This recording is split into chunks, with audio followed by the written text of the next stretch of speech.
This is the Flashforge Adventurer 3.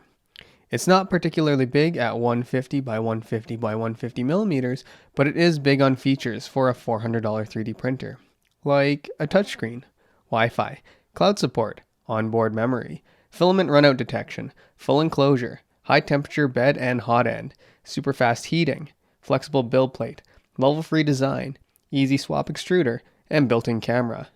Yeah, that's a lot. But does it live up to its lofty feature set? In today's review, we're going to be putting it through its paces. So this printer was sent to me by Mech Solutions for the purpose of an unbiased review. If you're in Canada and want to buy one, or any of their 3D printers, parts, filaments, etc., check out the link in the description. And a big thank you to the 3D Printing Club on Facebook and 3dpc.tech for making this review happen. They're one of the largest 3D printing Facebook groups in the world, so if you're not a member, go join now. So now back to the printer. The initial setup was really painless. Pull it out of the box, plug it in, load the filament, and you're pretty much ready to go. In the box, you get the printer, 300 grams of filament, and some tools, including an Allen wrench, some grease, a screwdriver, and this clog plunger thingy. A lot of the features are pretty self-explanatory, so I'm barely going to touch on them. The touchscreen is really nice even if it's a little bit laggy. Setting up the Wi-Fi connection was also pretty smooth, although over-the-air updates to the firmware never really worked, and I still get prompted with an update every time I start the machine.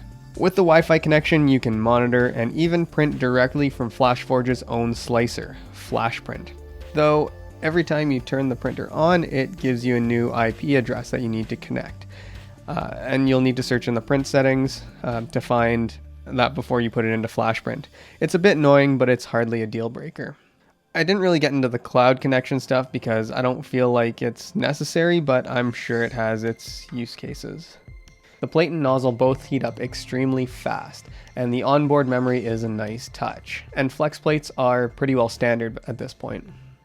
The level-free design gave me a couple issues. Essentially, there's no way to level the build plate on this printer. The settings allow you to set your first layer height with a piece of paper in the middle of the build plate, and that's about it. The printer assumes that from there the bed is flat.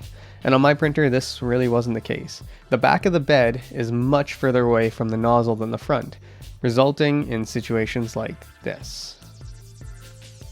And honestly, I don't really know why it's like this.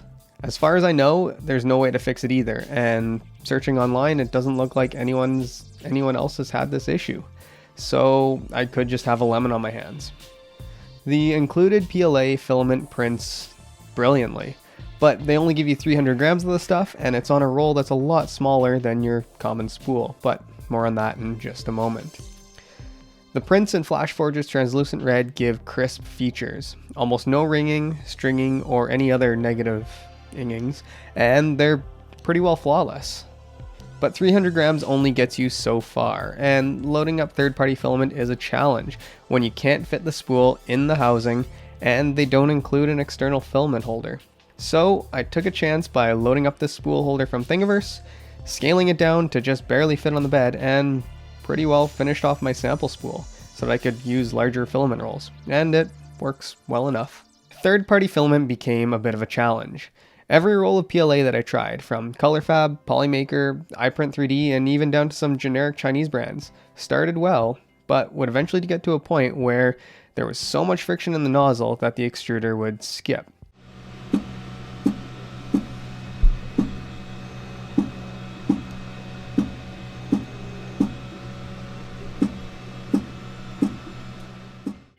I'd run a 1-hour print and it would be fine. Then I'd start a 17-hour print, and only a few hours in, I'd find this. I did manage to get one to finish, but I had to print it at 240 degrees Celsius, which you shouldn't be doing, and shouldn't have to for standard PLA. And I should note that this printer absolutely crushed ABS, like really, really well, which leads me to believe that the nozzle issue is one that has to do with cooling, since it's able to print ABS really well, but not PLA. So at this point, I thought I was at my conclusion. A printer with a lot of great features, but this was a major deal breaker. And Flashforge's only suggestion was to ensure that the extruder was correctly on by removing it and reconnecting it. But if I couldn't use any third-party PLA, then what's the use?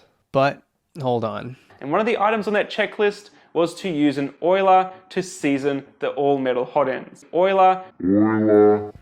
And just like Angus's experience with adding an oiler to the B2X300, this just worked. And really, really well.